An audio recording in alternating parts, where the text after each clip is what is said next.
It was a close call for some Shell Beach residents after last week's rain caused a mudslide in the Avila Fire burn scar. KSBY's Megan Healy gives us a look at what's left to clean up after the storm and what it's costing residents.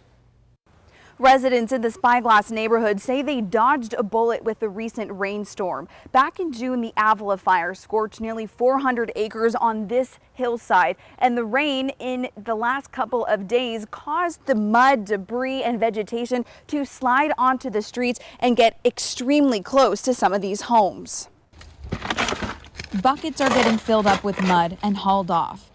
Crews scooped up and filled 3 dump trucks worth of mud, rocks, and other debris that slid down the hill behind these Shell Beach homes. We're exactly backed up to the hillside. As of darkness Thursday, there was no sign of anything coming down. But then Chris Finch saw firefighters canvassing the area around midnight Friday, daylight revealing the mudslide. It's estimated more than 75 tons of material spilled onto the roadways of Costa Brava and Calle Correa down to Barcelona Road. Emptying it from the ditch so that if we get more rain, the ditch won't have mud flowing into people's backyards. 2 close calls for this Spyglass neighborhood. First, the Avila Fire in June, and then heavy rain and mudslides in January. The scariest times in my life was when we were exiting and looking out the back window, the rear window, and seeing fire in my backyard. Insurance agent David Tennant says in most cases, fire coverage is included in homeowners insurance policies,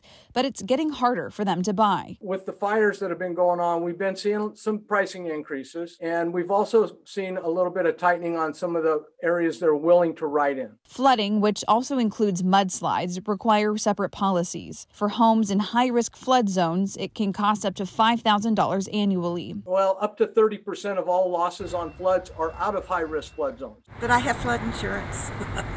He said, we don't need it. We don't need it. I said, let's get it in case we have a tsunami. While last week's rainstorm didn't reach tsunami level, heavy rains did remind homeowners to be prepared and count their blessings.